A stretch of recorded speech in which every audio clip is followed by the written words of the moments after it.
No one was supposed to say it out loud. Not on ESPN, not in a league meeting, not in a boardroom filled with executives who spent 2 years dodging this exact truth. But the moment it finally happened, the silence shattered like glass, and Angel Reese felt every piece of it, because when the WNBA and ESPN finally acknowledged what the numbers had been screaming all along, it wasn't a celebration. It was a reckoning. Caitlin Clark wasn't just a rising star. She wasn't just popular. She was the engine, the gravity, the reason arenas filled, ratings exploded, and billion-dollar media deals suddenly appeared out of thin air, and the fallout was instant.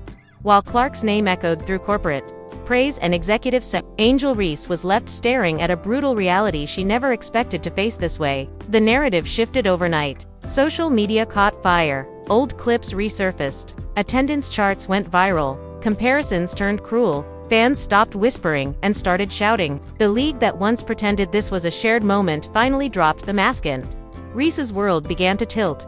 Jealousy mixed with panic. Pride collided with pressure. What was once a rivalry turned into a public scoreboard with no mercy and no reset button. Teammates watched. Veterans bristled. Executives backtracked. And Reese, she didn't just feel overlooked. She felt erased. Because when the league crowns a single savior, everyone else becomes expendable. And as the Caitlin Clark effect was finally recognized, one question detonated across the WNBA like a bombshell: what happens to the players who built their identity on being just as important when the league decides they never were? And that was only the beginning. For Angel Reese, this moment didn't come out of nowhere. It had been building for years, long before the WNBA cameras, long before ESPN panels, long before Caitlin Clark ever stepped onto a professional court. Reese was forged in chaos. At LSU, she wasn't just a star, she was a symbol. Confidence that bordered on defiance, swagger that irritated traditionalists, emotion worn loudly, unapologetically. She didn't just play basketball, she performed it. Every rebound came with attitude, every stare down became a headline, and for a while, it worked. Attention followed her everywhere, brands lined up, cameras lingered. Reese learned early that visibility was power. But that same visibility also created a fragile identity, one built on relevance, reaction, and rivalry. When the Reese-Clark college clash exploded into mainstream culture, Angel embraced the role of antagonist and icon all at once. The league loved it, media loved it, fans picked sides. Reese became more than a rookie entering the WNBA, she became a storyline the league could sell. Chicago marketed her as a cornerstone, social media crowned her a face of the future, and Reese internalized all of it. Yet beneath the bravado, cracks were forming. The transition to the WNBA was rougher than expected. Missed layups, technical fouls, public criticism, private frustration. Reese carried pressure that had nothing to do with basketball and everything to do with perception. She wasn't just trying to win games, she was fighting to maintain relevance in a league suddenly overflowing with new attention. Meanwhile, Caitlin Clark's journey couldn't have been more different. Clark didn't chase the spotlight, it chased her. From Iowa to Indiana, her game translated instantly. Logo threes, sold-out arenas, ratings spikes that executives couldn't ignore. Clark didn't talk much, she didn't posture, she just produced. And slowly, painfully, the league began orbiting around her. That's where Reese's emotional history collides with reality. She came into the WNBA believing this wave belonged to all of them, that the growth would be shared, the praise evenly distributed, the spotlight rotating. But deep down, fear crept in, because every attendance chart, every merch ranking, every ratings breakdown told a different story. Reese still had fans, still had buzz, but the league wasn't moving because of buzz anymore. It was moving because of numbers, the back injury, the suspension, the interviews taken out of context. Reese tried to reset, to step back, to control the noise, but the noise didn't stop. It got louder, and when executives finally stopped pretending, when ESPN analysts openly said what had been whispered behind closed doors, it felt like betrayal. Not just by the league, but by the narrative Reese thought she helped build. She wasn't just competing with Caitlin Clark on the court, she was competing with a version of the league that no longer needed her the way it once pretended to. And that realization hit harder than any technical foul or missed shot ever could. Because once you realize, the league has chosen its centerpiece, you're no longer fighting opponents, you're fighting the truth. And Angel Reese was about to learn just how unforgiving that truth could be. The breaking point didn't happen on the court, it happened in a boardroom, and then it leaked, quietly at first. A line here, a quote there, an ESPN executive speaking to freely, finally said what the league had avoided for 2 straight years.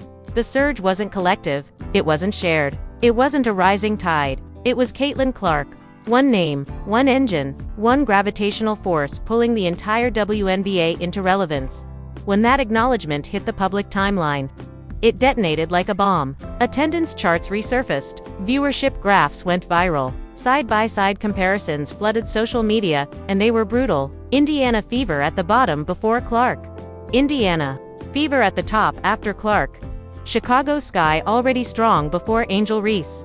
Chicago Sky slipping after. The numbers didn't whisper, they screamed. Angel Reese saw it in real time. The same league that once paraded her as a cultural icon was now openly framing her as secondary, not a co-pilot, not a rival, an accessory? And the betrayal cut deep because Reese had played her role perfectly. She brought drama. She brought clicks. She brought controversy. She absorbed hate and attention alike, believing it all fed the same machine. But now the machine was pointing somewhere else. Then came the first shocking twist.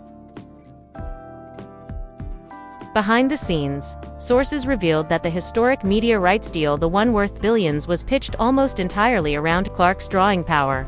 Meetings, decks, projections, fever-heavy schedules, primetime slots built around one player's presence. Reese wasn't excluded maliciously, she was simply unnecessary. And that reality shattered the illusion of parity the league had carefully maintained. The reaction was immediate and messy. Reese's inner circle leaked frustration. Veterans echoed it publicly. Words like disrespect, erasure, and favoritism flooded interviews and podcasts. But the more they pushed back, the colder the public response became. Fans weren't angry, they were confused. And then they were honest. We're here for Clark. It's fever or nothing. Stop pretending. That honesty triggered Reese's crash-out moment, not one explosive rant, but a visible emotional spiral. Subtle posts, deleted captions, interviews that sounded defensive instead of defiant. The confidence that once felt unbreakable now felt brittle. Because this wasn't about basketball skill, this was about market truth. And market truth doesn't care about feelings. Even worse, league insiders quietly confirmed another uncomfortable detail. Attempts to artificially balance coverage had backfired, forcing narratives around players who didn't move numbers diluted the product. Networks wanted clarity, sponsors wanted certainty, and Caitlin Clark delivered both. Reese delivered conversation, but conversation doesn't pay media rights bills. The first twist became undeniable when ESPN analysts stopped hedging. They didn't say Clark was one of the reasons, they said she was the reason, and in doing so, they unintentionally exposed the league's biggest secret that for years, survival depended on pretending the spotlight was shared. Angel Reese didn't just lose a narrative in that moment, she lost leverage. The league no longer needed the rivalry to sell the product. The product sold itself, and once that realization settled in, the balance of power shifted permanently. Because when a league finally admits who its golden goose is, everyone else has to decide who they are without the illusion. And Angel Reese was standing at the center of that reckoning, angry, exposed, and suddenly fighting a battle she couldn't win with attitude alone. And just when it seemed like the fallout couldn't get worse, another revelation was already lining up behind the curtain. One that would turn internal frustration into open warfare.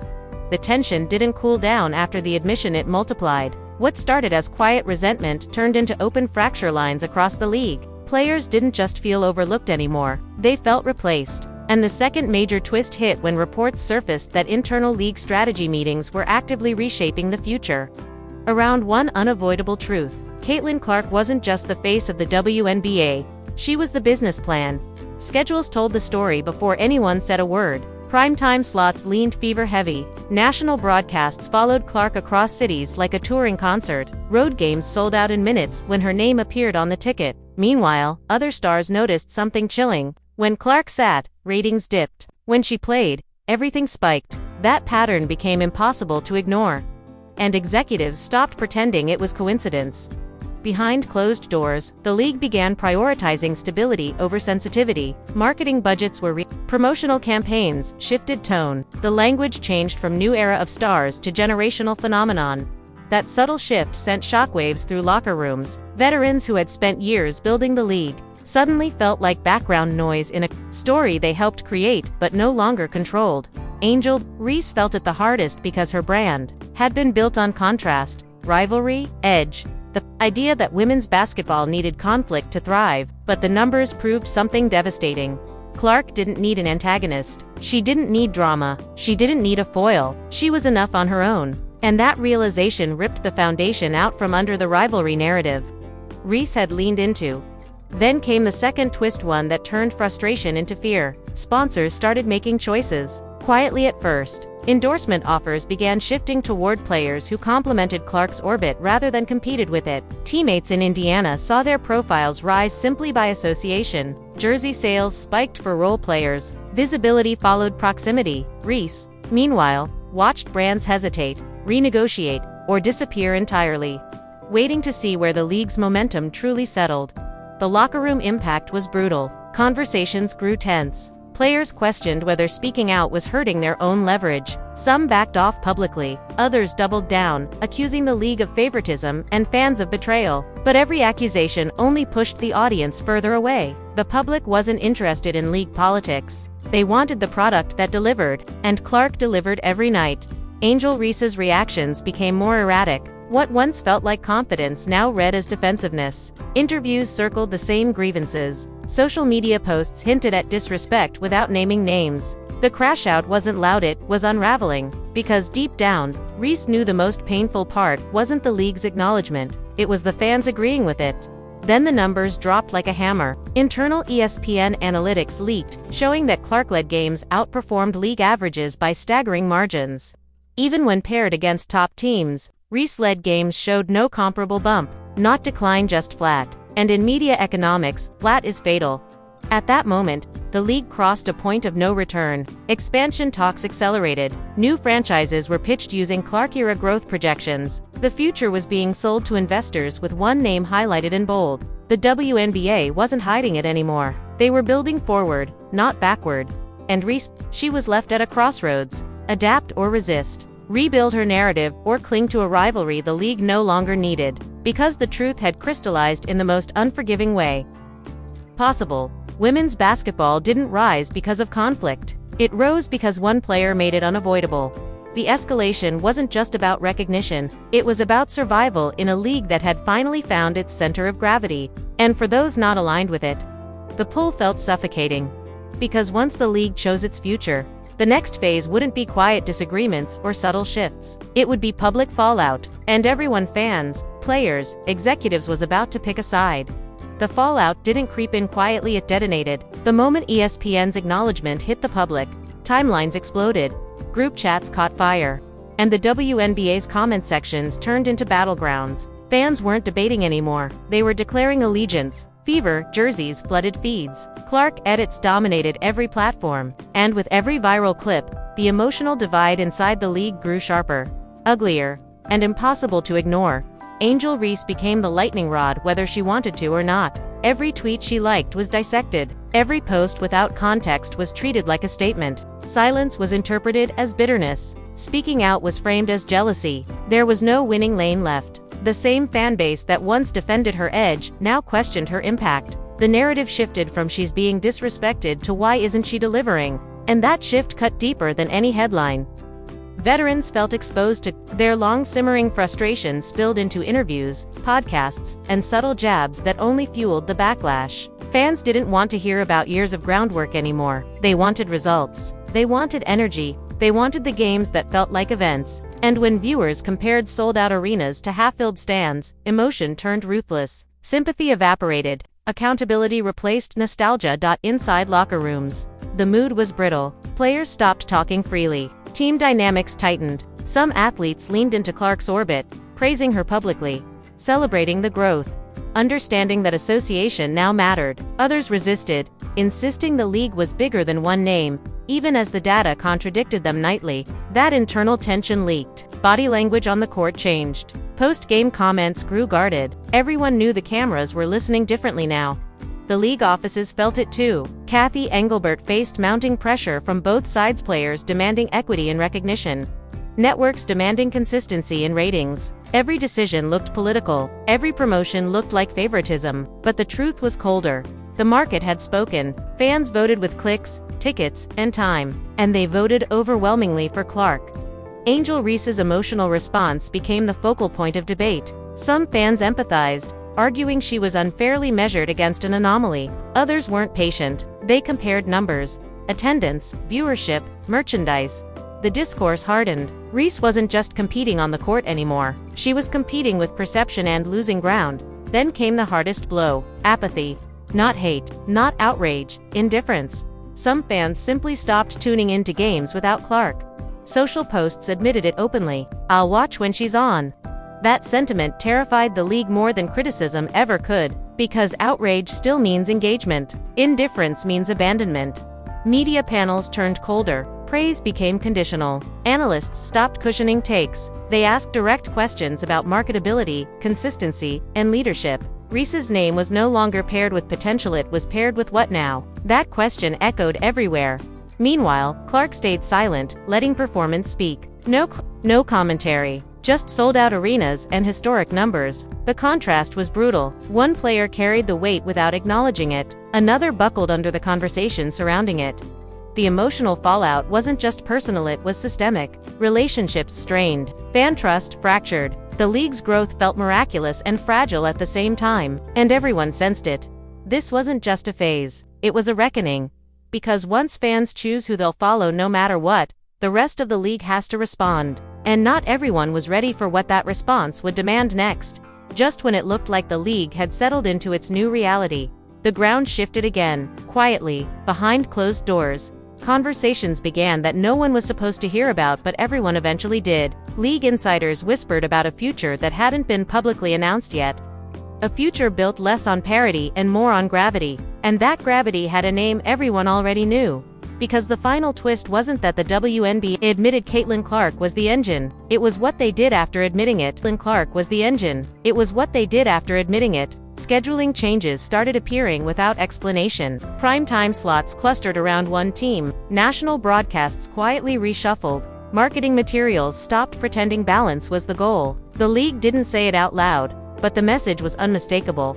Follow the audience, or get left behind. And that realization hit Angel Reese like a second collision she never saw coming. Sources began leaking that endorsement pipelines were changing. Brands weren't just asking who was good, they were asking who moved numbers, who guaranteed eyeballs, who made casual fans stop scrolling. Meetings that once included multiple names suddenly narrowed to one. Reese's camp felt it immediately. Fewer calls, longer silences, opportunities that used to feel automatic now required explanation.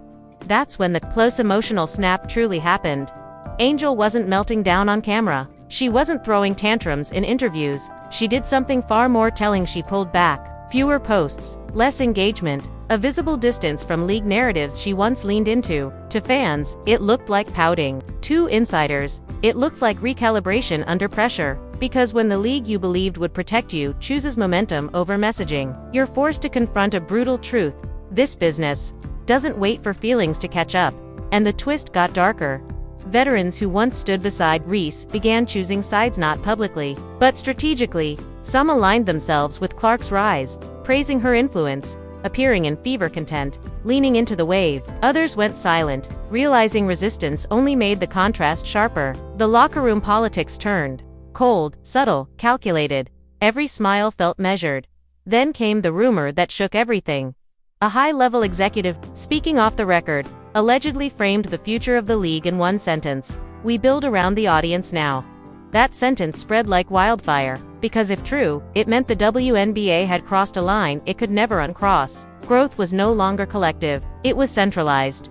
Angel Reese didn't respond publicly, but those close to her said the realization hurt more than any criticism ever could. She had embraced the spotlight, believing there was room for multiple stars, multiple paths, multiple narratives. Instead, the spotlight narrowed, hardened, focused. Meanwhile, Clark kept delivering. No distractions, no statements, just proof. And that proof boxed everyone else in.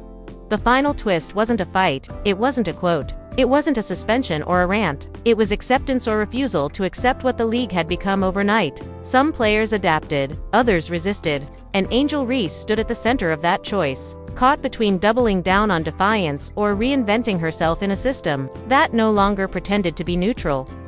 Because the question wasn't whether the Caitlin Clark effect was real anymore. The question was who would survive it. And as the league surged forward, One truth lingered in the background like an unresolved chord. When a sport ties its future to one name, everyone else has to decide whether to chase the spotlight or burn trying to stand against it. The reckoning wasn't over. It was just getting started. If you felt that tension in your chest while watching this story unfold, you're not alone, and that's exactly why this moment matters. This isn't just about Angel Reese. It's not just about Caitlin Clark. This is about a league standing at a crossroads, about power shifting in real time, and about how stars are made, elevated, and sometimes left behind when momentum chooses its favorite. So now it's your turn. Do you believe the WNBA did the right thing by finally acknowledging what the numbers were screaming all along? Or did they wait too long and fracture their own locker rooms in the process? Is this the rise of a new era built around one gravitational force, or the beginning of resentment that could explode later? Drop your take in the comments, because this debate isn't staying quiet. Read what other fans are saying, challenge them, defend your position. This is where narratives are formed now, right here, not in boardrooms. If you want more stories like this, raw, unfiltered, and pulled straight from the pressure points of women's basketball, make sure you hit like, subscribe, and turn on notifications. This league is changing fast, and the biggest twists are still ahead. Because the next headline hasn't dropped yet, and when it does, you'll want to be here.